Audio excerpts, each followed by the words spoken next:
बिहार की राजनीति का पारा एक बार फिर चढ़ चुका है। एनडीए में सीटों के बंटवारे का ऐलान हो चुका है। आज हम इस पूरे सीट बंटवारे को बहुत ही आसान भाषा में समझेंगे और जानेंगे कि किस पार्टी को कितनी सीटें मिली, कौन फायदे में रहा और कौन थोड़ा मायूस।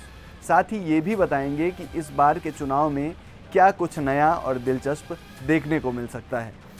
नमस्कार, मेरा नाम है निशांत मिश्रा और आप देख रहे हैं एनडीटीवी इंडिया। तो चलिए सबसे पहले आपको बता देते हैं कि बिहार में एनडीए का सीट बंटवारा कैसा रहा। बीजेपी 101 सीटें, जेडीयू 101 सीटें, एलजेपी रामविलास 29 सीटें, आरएलएम 6 सीटें, हम 6 सीटें। इस बंटवारे में सबसे दिलचस्प बात यह है कि इस बार बीजेपी और जेडीयू दोनों को 101 सीटें मिली हैं। याद है, पिछले चुनाव में जेडीयू हमेशा बीजेपी से कम एक सीट ज़्यादा मांगती थी। इस बार वो एक सीट की बढ़त वाला फॉर्मूला टूट गया है और अब ये दोनों जुड़वा भाई की तरह चुनाव मैदान में उतरेंगे। ये दिखाता है कि इस अंदर खाने में कितनी बातचीत हुई होगी और आखिर कैसे दोनों पार्टियों के बीच ये सहमति बनी होगी। लेकिन इस बंटवारे में जो सबसे बड़े फायदे में नज़र आ रहे हैं वो हैं चिराग पासवान।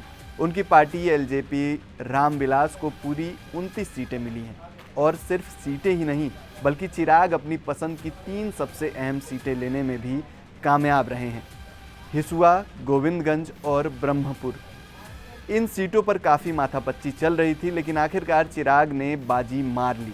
ये दिखाता है कि एनडीए में उनकी अहमियत कितनी बढ़ गई है, खासकर पिछले चुनाव के बाद जब वो एनडीए से अलग होकर लड़े थे। वहीं उपेंद्र कुशवाहा की पार्टी आरएलएम और जीतन राम मांझी की पार्टी हम को 6 सीटें मिली हैं। ये संख्या पिछली बार से थोड़ी अलग है, लेकिन एनडीए के एकजुटता का संदेश साफ है। सभी सहयोगी दलों ने इस निर्णय का खुशी स्वागत किया है, जैसा कि बीजेपी के नेता और बिहार चुनाव प्रभारी विनोद तावड़े ने सोशल मीडिया पर ऐलान किया है। विनोद तावड़े ने अपने पोस्ट में लिखा है कि संगठित व समर्पित एनडीए।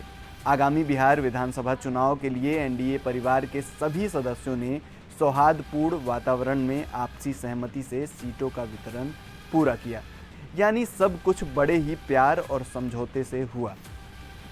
अब ज़रा पिछले चुनाव यानी 2020 के नतीजों पर एक नज़र डाल लेते हैं ताकि हम इस बार के बंटवारे को बेहतरी से समझ सकें। 2020 में बीजेपी 110 सीटों पर लड़ी थी और 74 सीटों पर जीती थी।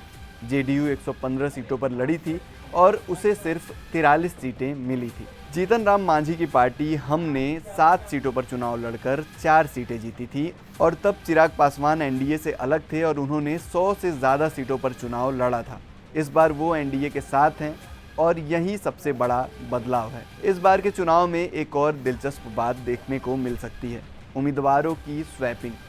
सूत्रों के मुताबिक करीब 20 से 30 सीटों पर उम्मीदवार की अदला बदली देखने को मिल सकती है।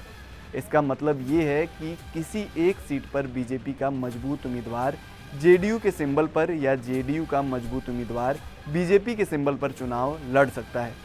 ये ऐसी रणनीति है जिससे जीत की संभावना को और मजबूत किया जा सकता है, ऐसा एनडीए का दावा है। ये था बिहार में एनडीए के सीट बंटवारे का पूरा गणित। साफ है कि एनडीए ने इस बार पूरी तैयारी के साथ मैदान में उतरने का फैसला किया है। चिराग पासवान की मजबूत वापसी, बीजेपी जेडीयू का जुड़वा भाई वाला फॉर्मूला और उम्मीदवारों की संभावित स्वैपिंग, ये सब मिलकर बिहार के 2025 के विधानसभा चुनाव को बेहद दिलचस्प बनाने वाले हैं।